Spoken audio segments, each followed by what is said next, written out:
Hello and welcome to another session of the My Solo 401k Financial Daily Webinar Series. Thank you so much for joining. If you have questions or topics that you wish to discuss, please chat those over.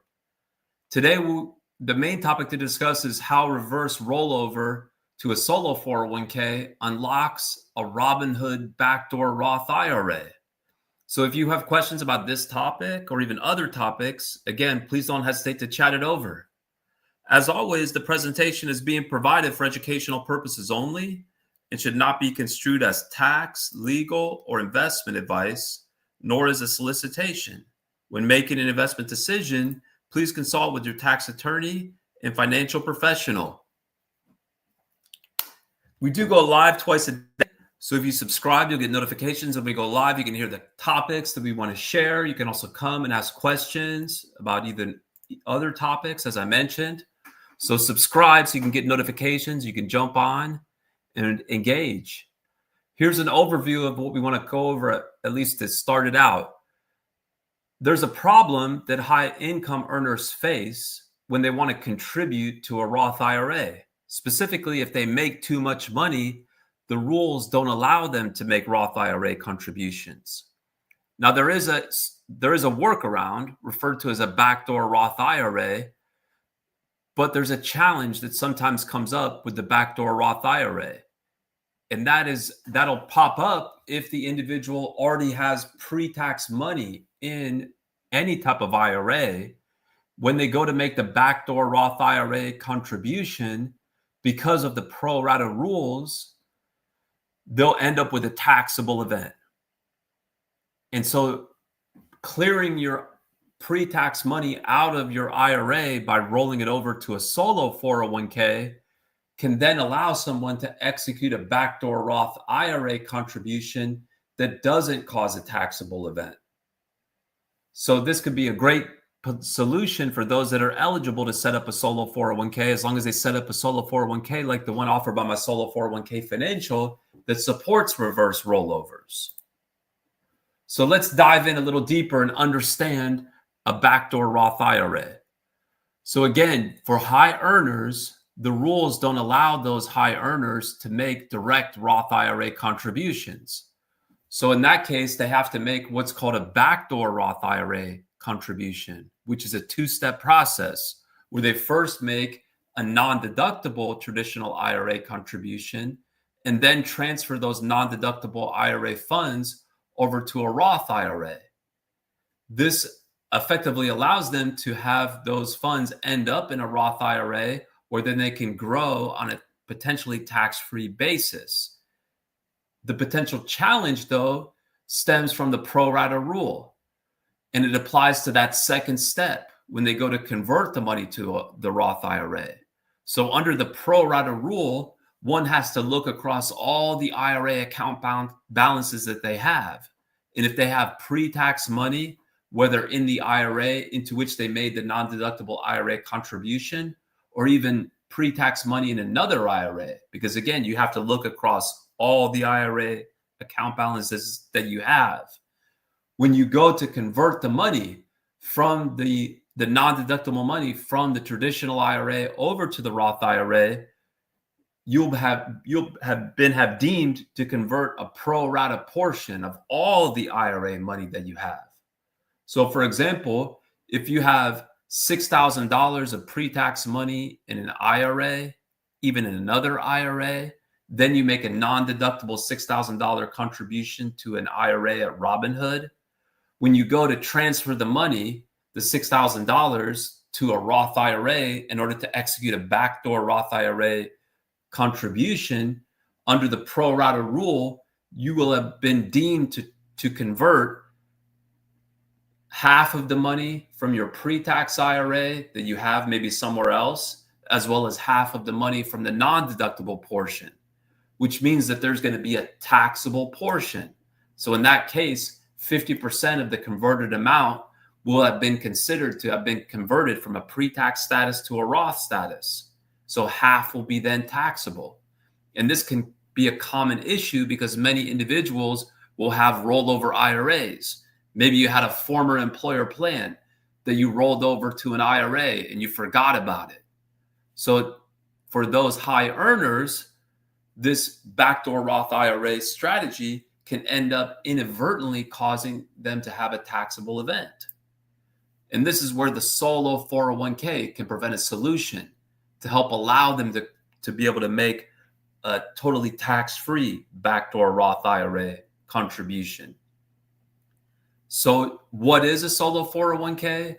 A solo 401k is a 401k plan for self-employed individuals. Who's eligible to set up a solo 401k? Well, you have to be self-employed with no non-owner, non-spouse, full-time W-2 employees. So you have to report earned self-employment income. It could be income reported on Schedule C, for example, of your 1040, or it could be W-2 wages that you receive, for example, from a business that is taxed as an S corporation or a C corporation that's owned by that same self-employed individual, or it could be income that's reported on line 14 of a K-1 in the case of a business taxed as a partnership. So you have to report that earned self-employment income. The other piece when it comes to eligibility is there cannot be any full-time W-2 employees other than, of course, the business owner or other business owners or a spouse of a business owner. So there have to be no non-owner, non-spouse, full-time W-2 employees.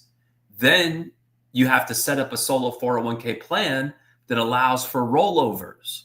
So remember, in order to set the stage for the tax-free backdoor Roth IRA, you have to first move those pre-tax funds from the IRA into the solo 401k. So you need to have a solo 401k plan like the one offered by my solo 401k financial that accepts rollovers of pre-tax funds from an IRA. This will then avoid the pro-rata rule. It'll create a clean IRA by moving those pre-tax funds into the solo 401k. Then when you go to make the non-deductible contribution to the traditional IRA, and then step 2, move the funds to the Roth IRA or Robinhood, you won't be impacted by the pro-rata rule because all the money will be considered to be non-deductible money. So you need to be eligible. Then you need to set up a solo 401k like the one offered by my solo 401k financial that accepts reverse rollovers. And it's going to be helpful to work with a company that has deep experience in helping customers with those rollovers. Because as you might imagine, the process to roll over, say, an IRA from Vanguard versus an IRA from another company like Fidelity is going to be different. And we've helped thousands and thousands of customers roll over money to their IRA. We've tracked that experience in our knowledge base to make it easier for customers going forward, whether it's new customers or existing customers, where, for example, we will pre-fill the paperwork that's required to process a rollover from a pre-tax IRA to the pre-tax solo 401k. Now, specifically with Robinhood, typically when you clear out your pre-tax money in all your different IRAs by rolling it over to the solo 401k. So step 1, move the pre-tax IRA funds into the solo 401k. Then step 2, backdoor contribution. So new non-deductible contribution to your traditional IRA at Robinhood. Then step 3, move the non-deductible contribution from the traditional IRA at Robinhood into your Roth IRA. And of course, you want to work with your tax advisor to execute this. We're just giving this for educational purposes only. We also want to invite you to our community. We have the largest community of self-directed investors, solopreneurs, over 30,000 members, which means we have vibrant forums, and it's totally free to join. All are welcome. We also have other great resources to learn, such as a library of videos and webinars. We've got the industry's first AI, again, totally free to use. You can join easily at my solo401k.net/my community. So please don't hesitate to join. Now, with that stated, thank you so much for joining. I see we've got some questions. So let's go through some of these questions. And if you're finding this to be helpful, if you could please like this video, it helps us to get the word out to other solopreneurs, other self-employed individuals just like you. Share it with others that might be interested in the topic. That'll be super helpful to help us get the word out.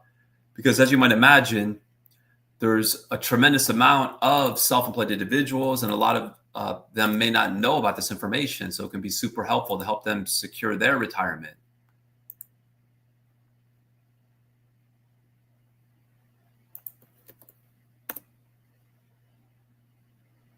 All right. So I'm over 50 with an S Corp and want to do a catch-up Roth contribution. My understanding is the catch-up contribution in this case has to be done by the S Corp. Is that right? Well, the actual transfer of the money does not have to come from the personal account or the business account. It either is acceptable from a solo 401k perspective. What's more important is that you have the self-employment income to justify the contribution, that the contribution is within the contribution limits and made by the contribution deadline.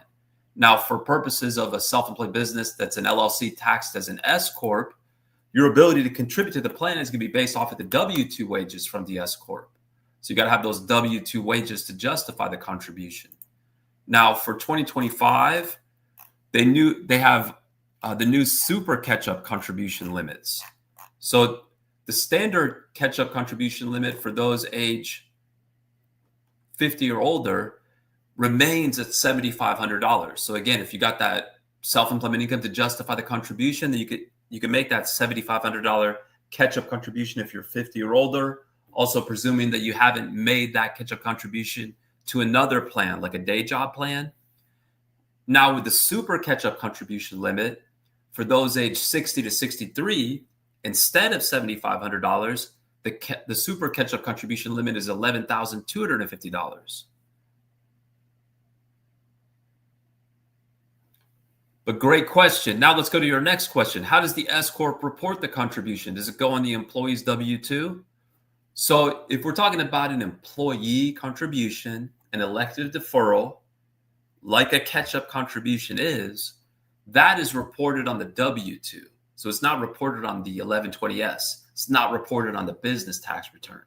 So whether it's a pre-tax or a Roth elective deferral, a catch-up contribution is reported on the W-2. For example, if it's a pre-tax contribution, it's going to reduce box 1 of the W-2 because it's made on a pre-tax basis. You're reducing your taxable income. That's how you get the tax benefit. The income tax reduction benefit is a reduction in box 1 of the W-2. So that means when you go to transfer that amount from box 1 of the W-2 to your 1040, there's less income to transfer. So therefore less income tax. Whereas if it's a Roth contribution, it's still reported on the W-2, but it doesn't reduce box 1 of the W-2. Third question, does after-tax money for the solo 401k ever get reported as deferred in the W-2? Great question. So a voluntary after-tax contribution is a type of employee contribution, but per the W-2 instructions, it's optional whether to report the voluntary after-tax contribution on the W-2. In other words, you don't have to. You can if you want to. Per those W-2 instructions, it would go on box 14. The pre-tax and Roth, though, elective deferrals, which is what a catch-up contribution is, that does need to be reported on the W-2 over in box 12, like we talked about up above. And we could chat over a link to a good resource page specifically for S corporations. But thank you so much for the great questions. Those are great questions. Thank you so much for the engagement. Please continue to engage. Like I mentioned, if you subscribe to our channels, you get notifications of when we go live. So you can come on and ask questions or just see what the topics that we want to go over. Subscribe on YouTube or Instagram or LinkedIn or X.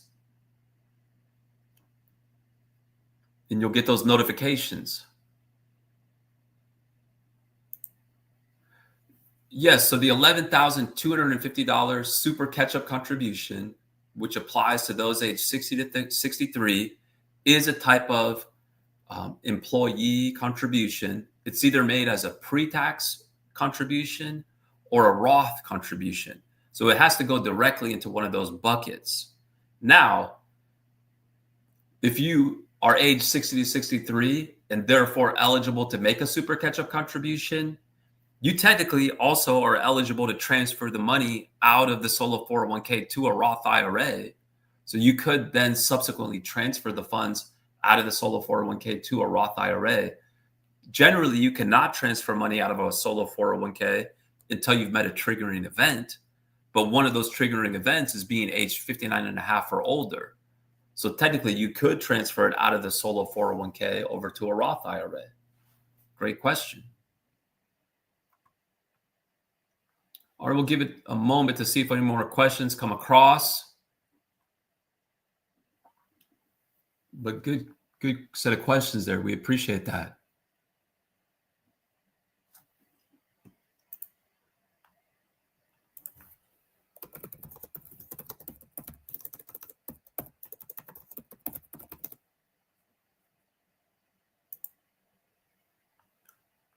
All right, well, thanks again, everyone, for the engagement and the great questions. Here we go. The S Corp can contribute directly to the Roth sub account. Yes, it can. So you can literally transfer the money from the employee or the personal account. Either is acceptable. Whether we're talking about employee or employer or voluntary after tax. Now, if you're referring to making employer contributions as Roth contributions, yes, that can be done now, thanks to the Secure Act. However, in our experience, it's generally not done for those that want to be able to maximize funds that end up in a Roth account. What they generally would do is just skip the employer contributions. Like historically, employer contributions were always made as pre-tax contributions. Now with the Secure Act, you can make employer contributions as Roth contributions. But in our experience with our clients who've already had the ability to make mega backdoor Roth contributions, most would just choose to skip making employer contributions as Roth contributions and instead make those contributions as voluntary after-tax contributions. For example, the reporting is much more simplified because when you make an employer contribution as a Roth contribution, it still needs to be reported as deductible on the employer's return. So you reduce the income on the employer's return for the year for which the contribution is made. And then you have to report it as taxable to the employee for the year for which it's deposited, because it ultimately is going into a Roth account. So it needs to be on an after-tax basis. So let's say somebody's contributing here in 2025 for 2024. The employer contribution is made as a Roth contribution. That'll reduce the income on the 2024 tax return because it needs to be tax deductible in the employer's return for 2024, but then raise it for 2025. So it would be more simple. It is more simple from a reporting perspective just to make a voluntary after-tax contribution, which is not reportable on the personal tax return or the business tax return or the W-2, as we noted. The subsequent step to transfer from the voluntary after-tax account to the Roth solo 401k or a Roth IRA is reportable on a 1099-R. We handle that 1099-R as an optional free service for our customers. They just need to let us know about that transfer by completing our online form in a timely fashion. But that is also not going to be taxable as long as there was no gains that accrued in the after-tax account. And many folks will just transfer the money shortly after they make that voluntary after-tax contribution so that the gains can accrue inside the Roth account on a tax-deferred basis, potentially tax-free, if at the time of the distribution from the Roth account, they're able to make that distribution as a qualified distribution. So it's totally tax-free. Hopefully that helps. Good questions.